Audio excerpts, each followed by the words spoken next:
Welcome back. अब जब हमने इस बात से पर्दा उठा दिया है कि operating system kernels hardware controllers के साथ कैसे कम्युनिकेट करते हैं, तो अब टर्मिनल में प्रैक्टिकली काम करने का समय आ गया है।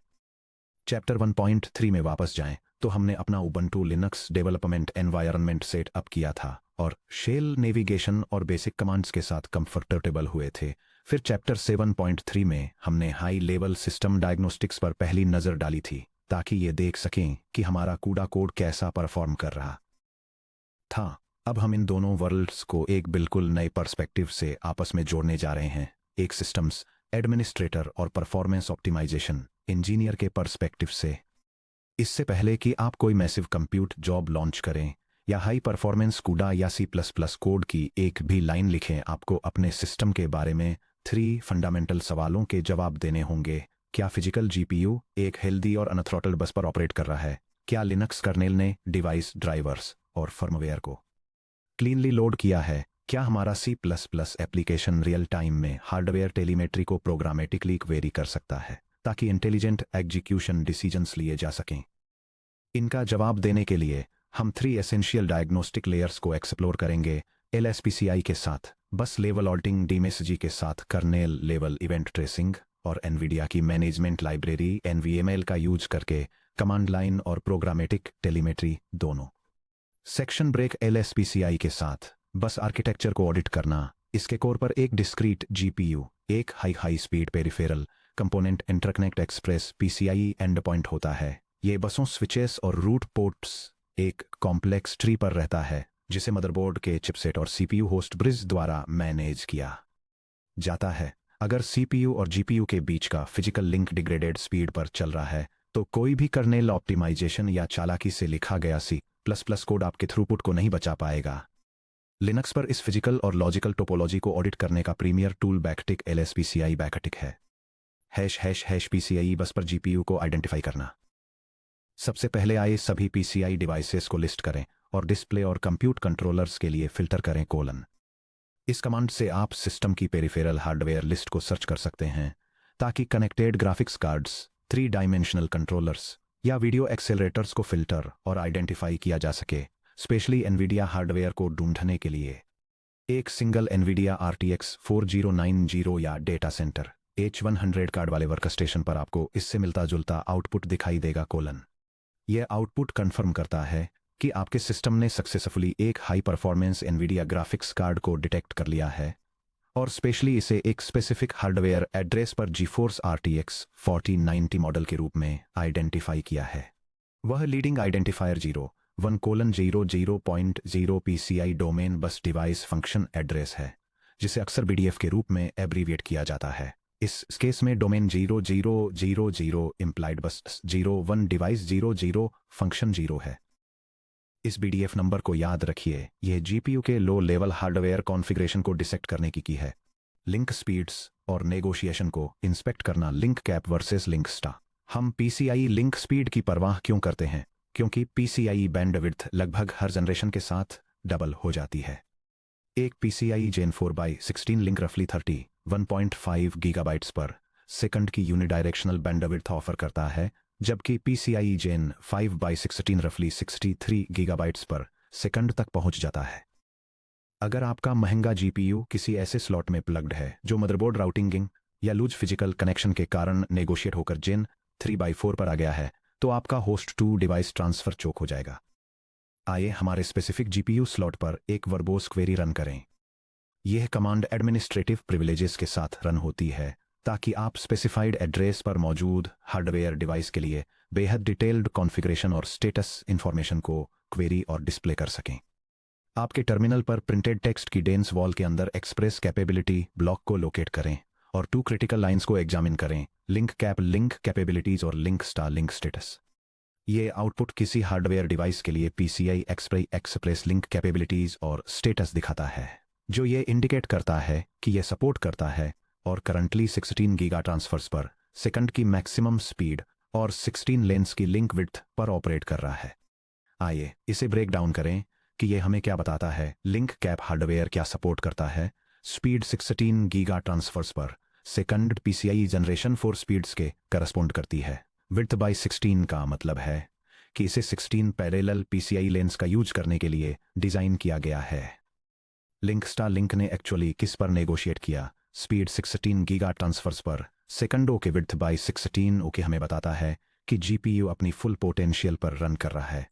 अगर आप कभी GPU के आइडल होने पर लिंकस्टा को स्पीड 2.5 गीगा ट्रांसफर्स पर सेकंड जनरेशन 1 या विड्थ बाई 4 रिपोर्ट करते हुए देखें तो तुरंत पैनिक न हो। मॉडर्न GPU आइडल होने पर लिंक स्पीड को ड्रॉप करने के लिए aggressive active state power management ASPM का यूज करते हैं। हालांकि अगर लिंक कंप्यूट लोड के तहत फुल कैपेसिटी तक रैंप अप होने में फेल हो जाता है तो आपने एक भी कर्नल बेंचमार्क रन करने से पहले एक फिजिकल या मदरबोर्ड फर्मवेयर बॉटलनेक को पिन पॉइंट कर लिया है। बेस एड्रेस रजिस्टर्स बार्स और रिसाइजेबल बार को डिकोड करना। LSPCI-VVVV आउटपुट को स्क्रॉल डाउन करने पर आपको रीजन से स्टार्ट होने वाली लाइंस मिलेंगी। ये आउटपुट एक हार्डवेयर डिवाइस के लिए मेमोरी मैपिंग कॉन्फ़िगरेशन दिखाता है जिसमें एड्रेस रेंजेस, बिट विड्थ्स, प्रीफेचेबिलिटी और एलोकेटेड मेमोरी रीजन्स के साइजेस की पूरी डिटेल दी गई है। ये रीजन्स बेस एड्रेस रजिस्टर्स यानी BAR को रिप्रेजेंट करते हैं जिन्हें बूट के दौरान सिस्टम बायोस या UEFI द्वारा GPU को असाइन किया जाता है। BAR 0 यानी रीजन 0 आमतौर पर एक छोटा मेमोरी स्पेस होता है जैसे कि 16 मेगाबाइट्स जिसे नॉन प्रीफेचेबल मेमोरी मैप्ड IO यानी AMMIO के रूप में मैप किया जाता है। ये वो जगह है जहां CPU हार्डवेयर इंजन को कमांड देने के लिए सीधे GPU के इंटरनल कंट्रोल रजिस्टर्स में लिखता है। BAR 1 यानी रीजन 1 GPU के ऑनबोर्ड फ्रेम बफर यानी VRAM को सीधे CPU के फिजिकल मेमोरी एड्रेस स्पेस में मैप करता है। हिस्टोरिकली BAR 1 सिर्फ एक छोटे 256 मेगाबाइट विंडो तक ही लिमिटेड था, जिससे जब भी CPU सीधे VRAM में लिखना चाहता था तो OS ड्राइवर को लगातार मेमोरी मैपिंग्स को स्वैप करना पड़ता था। मॉडर्न सिस्टम प्लेटफॉर्म्स के साथ रिसाइजेबल BAR जिसे CAAM या क्लेवर एक्सेस मेमोरी भी कहा जाता है बायोस और लिनक्स कर्नल को पूरे VRAM अपर्चर को, जो कि यहाँ 16 गीगाबाइट्स है, CPU के मेमोरी एड्रेस स्पेस में मैप करने की परमिशन देता है। यह host to device memory staging के दौरान CPU ओवरहेड को बहुत ज़्यादा कम कर देता है। बस ट्री को विजुअलाइज करना। आपके GPU CPU sockets NVMe drives और PCIe स्विचेस के साथ कैसे इंटरेक्ट करते हैं ये देखने के लिए ट्री व्यू फ्लैग का यूज करें। यह कमांड सिस्टम के एक्सपेंशन बस से कनेक्टेड सभी हार्डवेयर डिवाइसेस का एक विजुअल ट्री डायग्राम जनरेट करता है जो उनके हायरार्किकल रिलेशनशिप्स को दिखाता है। यह एक नेस्टेड हायरार्की को दिखाता है। अगर आप मल्टी GPU सिस्टम्स बना रहे हैं तो यह लेआउट जल्दी से बता देता है कि क्या दो GPU एक ही PCI स्विच या रूट कॉम्प्लेक्स को शेयर करते हैं, जो कि NVLink या PCIe पर पीयर टू पीयर यानी PUP को ट्रांसफर्स को ऑप्टिमाइज करते समय एक बहुत इंपॉर्टेंट फैक्टर होता है। सेक्शन ब्रेक DMSG के जरिए कर्नल इनिशियलाइजेशन लॉक्स को रीड करना। जहां LSPCI हमें स्टैटिक हार्डवेयर स्टेट्स दिखाता है, वहीं DMSG हमें एक डायनेमिक और क्रोनोलॉजिकल स्टोरी देता है कि कैसे लिनक्स कर्नल हार्डवेयर को डिस्कवर, इनिशियलाइज और मैनेज करता है। DMSG command kernel ring buffer के कंटेंट्स को प्रिंट करता है। जब आपका कंप्यूटर पावर ऑन होता है तो कर्नल PCIe बस को प्रोब करता है, ड्राइवर मॉड्यूल्स जैसे कि NVIDIA डॉट को या नूवो को लोड करता है, GPU में फर्मवेयर बाइनरीज अपलोड करता है और किसी भी रनटाइम फॉल्ट्स को हैंडल करता है। GPU ड्राइवर इनिशियलाइजेशन को ट्रेस करना। एक उबंटू मशीन पर ड्राइवर लोडिंग इवेंट्स को इंस्पेक्ट करने के लिए एग्जीक्यूट करें। यह कमांड ग्राफिक्स हार्डवेयर से रिलेटेड मैसेजेस के लिए सिस्टम कर्नल लॉग्स को सर्च करता है, उन्हें स्पेसिफिक सेवेरिटी लेवल से फिल्टर करता है और रीडेबल टाइम स्टैम्प्स के साथ डिस्प्ले करता है। Note -T flag raw kernel time stamps को human readable date time strings में कन्वर्ट करता है, जिससे लॉग एनालिसिस काफ़ी आसान हो जाता है। एक हेल्दी इनिशियलाइजेशन सीक्वेंस एक क्लियर प्रोग्रेशन फॉलो करता है। यह सिस्टम लॉग एक लिनक्स सिस्टम पर NVIDIA कर्नेल ड्राइवर के इनिशियलाइजेशन और लोडिंग प्रोसेस को दिखाता है, जिसमें ग्राफिक्स हार्डवेयर को इनेबल करना, डिवाइस को रजिस्टर करना और GPU फर्मवेयर को लोड करना शामिल है। उस लाइन पर ध्यान दें जो GSP firmware GPU system processor को रेफर कर रही है। Modern GPU micro architectures driver management tasks को एक ऑनबोर्ड RISC-V को प्रोसेसर पर ऑफलोड कर देते हैं। इस लॉग एंट्री को देखने से यह कंफर्म होता है कि कर्नल ने BDF 000,01,00.0 पर GPU हार्डवेयर को लोकेट कर लिया है। Low level NVIDIA driver module device से बाउंड हो गया है। GSP फर्मवेयर कार्ड पर सक्सेसफुली बूट हो गया है। हार्डवेयर फॉल्ट्स और एक्सआईडी एरर्स को कैच करना। जब कोई कूड़ा कर्नल कैटास्ट्रोफिकली क्रैश होता है या अब हार्डवेयर फेल होना शुरू होता है, तो लिनक्स कर्नल एक एनवीडिया एक्सआईडी एरर लॉग करता है। एक सिस्टम्स और परफॉर्मेंस इंजीनियर के रूप में डीमेसजी में एक्सआईडी एरर्स को पहचानना सीखने से आपके मिस्ट्री क्रैशेस को डीबग करने के हंड्रेड्स ऑफ आवर्स बच जाएंगे। डीमेसजी में एक एक्सआईडी एंट्री कुछ इस तरह दिखती है। ये log entry graphics card driver द्वारा डिटेक्ट किए गए एक हार्डवेयर मेमोरी एरर इवेंट को रिकॉर्ड करती है, जो स्पेसिफिकली डिवाइस पर एक मेमोरी मैनेजमेंट यूनिट फॉल्ट की तरफ पॉइंट करता है। यहाँ कुछ सबसे कॉमन एक्सआईडी कोड्स दिए गए हैं जिनका सामना आपको करना पड़ेगा। यह टेबल अलग अलग एक्सआईडी कोड्स, उनके डायग्नोस्टिक मीनिंग्स और पोटेंशियल कॉसेस को आउटलाइन करती है। फर्स्ट, एक्सआईडी कोड 13 एक ड्राइवर इंजन रीसेट को इंडिकेट करता है, जो पोटेंशियली एक कस्टम क्यूडा कर्नेल में आउट ऑफ बाउंड सेरे एक्सेस के कारण एक इलीगल इंस्ट्रक्शन होने से होता है। नेक्स्ट, एक्सआईडी कोड 31 एक जीपीयू एमएमयू पेज फॉल्ट को रिप्रेजेंट करता है, जो टिपिकली तब होता है जब कोई थ्रेड वीरैम में किसी अनमैप्ड या फ्रीड मेमोरी पॉइंटर को रीड या राइट करने की कोशिश करता है। एक्सआईडी कोड 45 एक प्रीएम्पशन टाइमआउट को सिग्निफाई करता है, जो तब हो सकता है जब कोई CUDA kernel operating system watchdog timer के अलाउ किए गए टाइम से ज्यादा देर तक रन करता है, अक्सर डेस्कटॉप डिस्प्लेज पर। फाइनली, एक्सआईडी कोड 79 इंडिकेट करता है कि जीपीयू बस से फॉल ऑफ हो गया है, जो शायद hardware instability, power supply dip या एक्सट्रीम थर्मल एक्सपेंशन के कारण फिजिकल बस डिस्कनेक्ट होने से हो सकता है। अगर आपका C++ प्रोग्राम कूडा एरर अननोन के साथ अचानक टर्मिनेट हो जाता है, तो तुरंत डीमेसजी चेक करने से आपको पता चल जाएगा कि यह कोई सॉफ्टवेयर लॉजिकल बग था, जैसे एक्सआईडी 31, या कोई सीवियर हार्डवेयर ड्रॉप, जैसे XID 79। Section break 3 real time command line telemetry NVIDIA SMI kernel level से यूजर स्पेस की तरफ बढ़ते हुए NVIDIA system management interface NVIDIA SMI real monitoring के लिए सबसे यूबिक्विटस टूल है, जब इसे बिना किसी आर्गुमेंट्स के इन्वोक किया जाता है। इस कमांड का use installed graphics processing units के स्टेटस यूटिलाइजेशन और हेल्थ को क्वेरी और मॉनिटर करने के लिए किया जाता है। तो आपका स्वागत क्लासिक सिस्टम डैशबोर्ड द्वारा किया जाता है। यह terminal output system management interface tool का यूज करके एक एनवीडिया ग्राफिक्स कार्ड का स्टेटस दिखाता है। इसमें एक RTX 4090 के लिए ड्राइवर और CUDA versions, temperature, power consumption, memory utilization और ओवरऑल जीपीयू यूसेज जैसी डिटेल्स दिखाई गई हैं। Decoding the matrix. Persistence mode. जब इसे ऑन पर सेट किया जाता है तो कर्नेल ड्राइवर मेमोरी में लोडेड रहता है, भले ही कोई एप्लीकेशन जीपीयू का यूज न कर रही हो। लाइनेक्स सर्वर्स पर हर बार एक नया C++ प्रोसेस स्टार्ट होने पर होने वाले 1 से 2 सेकंड के ड्राइवर इनिशियलाइजेशन डिले को खत्म करने के लिए हमेशा परसिस्टेंस मोड ब्रैकेट में सूडो एनवीडिया एसएमआई -PM1 को इनेबल करें। परफ ब्रैकेट में परफॉर्मेंस स्टेट, यह P0 ब्रैकेट में मैक्सिमम परफॉर्मेंस या हाई फ्रीक्वेंसी से P12 ब्रैकेट में मिनिमम पावर या आइडल तक होता है। अगर आपका कंप्यूट कर्नेल रन कर रहा है लेकिन परफॉर्मेंस P8 पर रुकी हुई है, तो आपके जीपीयू को पावर की कमी है या वह थर्मली थ्रॉटल है। कंप्यूट मोड यह इंडिकेट करता है कि क्या मल्टीपल होस्ट प्रोसेस डिवाइस को शेयर कर सकते हैं। ब्रैकेट में डिफॉल्ट एक बार में केवल एक ही प्रोसेस इसे एक्सेस कर सकता है। ब्रैकेट में एक्सक्लूसिव प्रोसेस या कंप्यूट ऑपरेशंस फॉरबिडन है। ब्रैकेट में prohibited. Scriptable queries for automation. हालांकि ASCII डैशबोर्ड ह्यूमंस के लिए बहुत अच्छा है, लेकिन बैश स्क्रिप्ट्स में इसे पार्स करना मुश्किल होता है। Fortunately Nvidia SMI custom CSV queries को अलाउ करता है। यह कमांड ग्राफिक्स कार्ड मैट्रिक्स को कंटिन्यूअसली मॉनिटर और लॉग करने के लिए एनवीडिया सिस्टम मैनेजमेंट यूटिलिटी का यूज करती है, जिसमें temperature, power draw, memory usage और यूटिलाइजेशन शामिल हैं, जो हर सेकंड कॉमा सेपरेटेड वैल्यूज के रूप में फॉर्मेटेड होते हैं। यह हर सेकंड में एक बार मैट्रिक्स का एक क्लीन स्ट्रीम प्रिंट करता है। ब्रैकेट में -L1, जो मॉनिटरिंग स्क्रिप्ट्स में पाइप करने या लॉन्ग रनिंग C++ बेंचमार्क्स के साथ लॉगिंग करने के लिए परफेक्ट है।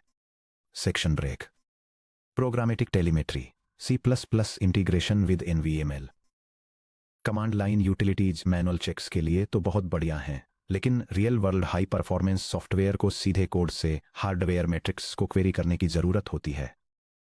इमेजिन कीजिए कि आप एक adaptive C++ machine learning engine लिख रहे हैं जो जीपीयू टेम्परेचर्स को मॉनिटर करता है और थर्मल लिमिट्स के करीब पहुंचने पर बैच साइजेस को डायनेमिकली स्केल डाउन कर देता है। एनवीडिया ये capability Nvidia management library bracket में NVML के जरिए प्रोवाइड करता है। NVML एक सी बेस्ड API है जो डेवलपर्स को driver telemetry, performance, state controls और डिवाइस प्रॉपर्टीज का डायरेक्ट एक्सेस देती है। NVML का यूज करके एक C++ टेलीमेट्री मॉनिटर लिखना। आइए एक कंप्लीट C++ एप्लीकेशन लिखते हैं जो NVML को इनिशियलाइज करती है, टारगेट GPU स्टैट्स को क्वेरी करती है और सेफली शट डाउन करती है। नीचे दिए गए कोड को GPU_telemetry.cpp के रूप में सेव करें। यह C++ प्रोग्राम सभी इंस्टॉल्ड ग्राफिक्स प्रोसेसिंग यूनिट्स पर एक हार्डवेयर टेलीमेट्री ऑडिट परफॉर्म करने के लिए NVIDIA मैनेजमेंट लाइब्रेरी को इनिशियलाइज करता है। यह सिस्टम से कंपैटिबल डिवाइसेज के टोटल नंबर पूछता है और फिर लाइब्रेरी कनेक्शन को सेफली क्लोज करने से पहले हर एक डिवाइस पर जाकर उसकी डिटेल्स रिट्रीव और प्रिंट करता है, जिसमें डिवाइस नेम, करंट और maximum PCI express link capabilities, operating temperature, power draw, video memory usage और प्रोसेसिंग कोर यूटिलाइजेशन शामिल हैं। कोड को कंपाइल और रन करना। उबुंटू पर इस C++ प्रोग्राम को कंपाइल करने के लिए आपको शेयर्ड NVML लाइब्रेरी liba_nvidia_ml.so के अगेंस्ट लिंक करना होगा। Header file nvml.h CUDA toolkit के साथ ऑटोमेटिकली इंस्टॉल हो जाती है। अपने टर्मिनल में फॉलोइंग कमांड रन करें। यह command high level optimization enable करके एक C++ सोर्स फाइल को कंपाइल करती है और इसे NVIDIA मैनेजमेंट लाइब्रेरी के साथ लिंक करती है ताकि ग्राफिक्स प्रोसेसिंग यूनिट की परफॉर्मेंस को ट्रैक करने के लिए एक एग्जीक्यूटेबल फाइल बनाई जा सके। अब अपनी बाइनरी को एग्जीक्यूट करें। यह कमांड ग्राफिक्स प्रोसेसिंग यूनिट से मॉनिटरिंग स्टार्ट करने और टेलीमेट्री डेटा कलेक्ट करने के लिए कंपाइल्ड बाइनरी फाइल को एग्जीक्यूट करती है। आपको इसके जैसा आउटपुट दिखना चाहिए। यह आउटपुट NVIDIA मैनेजमेंट लाइब्रेरी का यूज करके सिंगल ग्राफिक्स प्रोसेसिंग यूनिट को क्वेरी करने वाले हार्डवेयर टेलीमेट्री ऑडिट के रिजल्ट्स को डिस्प्ले करता है। यह लाइब्रेरी इंटरफेस को सक्सेसफुली क्लोज करने से पहले PCI link generation, temperature, power consumption, video memory utilization, core usage और मेमोरी बस एक्टिविटी जैसे परफॉर्मेंस मैट्रिक्स को रिपोर्ट करता है। NVML अंडर द हुड कैसे काम करता है? जब आप NVML init v2 को कॉल करते हैं तो NVML लिनक्स कर्नल मॉड्यूल द्वारा क्रिएट किए गए /dev/nvidiactl और /dev/nvidia0 कैरेक्टर डिवाइसेस से कनेक्शन ओपन करता है। जब आप NVML डिवाइस गेट टेम्परेचर जैसी मैट्रिक्स को क्वेरी करते हैं तो NVML कर्नल ड्राइवर में एक IOCTL सिस्टम कॉल परफॉर्म करता है जो MMIO रजिस्टर्स के जरिए इंटरनल थर्मल सेंसर्स को रीड करता है जो बार 0 में वापस मैप होते हैं। अपनी C++ बाइनरीज में NVML को लिंक करके आपका सॉफ्टवेयर एक ब्लाइंड एग्जीक्यूटर से एक सेल्फ अवेयर सिस्टम में बदल जाता है जो hardware telemetry, dynamic load balancing और फेलियर डिटेक्शन करने में कैपेबल है। Section break. Connecting the dots operating system inspection से कोड डायग्नोस्टिक्स तक। आइए रिकैप करें कि ये टूल्स एक डेवलपर के डायग्नोस्टिक वर्कफ्लो में एक साथ कैसे फिट होते हैं। यह डायग्राम एक सिस्टम के हायरार्किकल डायग्नोस्टिक स्टैक को इलस्ट्रेट करता है जिसे यूजर एप्लीकेशन लेवल से लेकर फिजिकल हार्डवेयर तक ब्रेक डाउन किया गया है। टॉप पर user space applications runtime telemetry और ऑटो ट्यूनिंग के लिए NVIDIA मैनेजमेंट लाइब्रेरी का यूज करते हैं। उसके नीचे मैनेजमेंट लेयर पावर और कंप्यूट स्टैटिस्टिक्स को मॉनिटर करने के लिए सिस्टम यूटिलिटीज का यूज करती है और नीचे जाने पर operating system kernel layer driver loads और फर्मवेयर इवेंट्स को ट्रैक करने के लिए सिस्टम लॉग्स का यूज करती है। बेस पर फिजिकल हार्डवेयर लेवल बस स्टेटस और मेमोरी मैपिंग्स को चेक करने के लिए डायग्नोस्टिक कमांड्स का यूज करता है। हाई परफॉर्मेंस सिस्टम्स बनाते समय आप कॉन्स्टेंटली इस स्टैक में ऊपर और नीचे मूव करेंगे। अगर कोई मशीन धीरे बूट होती है या CUDA एप्स को लॉन्च करने में फेल हो जाती है तो बस कनेक्शन को वेरीफाई करने के लिए LSPCI चेक करें और ये देखने के लिए DMASIC चेक करें कि क्या ड्राइवर इनिशियलाइजेशन फेल हो गया है। अगर कोई कंप्यूट जॉब एक्सपेक्टेड से ज़्यादा स्लो चलती है तो ये चेक करने के लिए NVIDIA SMI का यूज करें कि क्या GPU किसी लोअर पावर स्टेट P8 या थर्मल थ्रॉटलिंग में फंसा हुआ है। अगर आप चाहते हैं कि आपके C++ एप्लीकेशंस अपनी खुद की हेल्थ को मॉनिटर करें, मैट्रिक्स लॉग करें या डायनेमिकली काम को थ्रॉटल करें तो NVML को सीधे अपने एप्लीकेशन कोड में एम्बेड करें।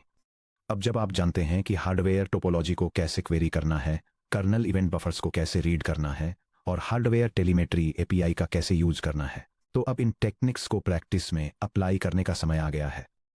सब टॉपिक 15.9 में आप इन इंस्पेक्शन स्किल्स का यूज एक हैंड्स ऑन कोडिंग लैब में करेंगे। हम C++ में एक कस्टम परफॉर्मेंस प्रोफाइलिंग टूल बनाएंगे जो host to device memory transfers को बेंचमार्क करेगा और साथ ही NVMe के जरिए लाइव बस थ्रूपुट और थर्मल डेटा को लॉग करेगा।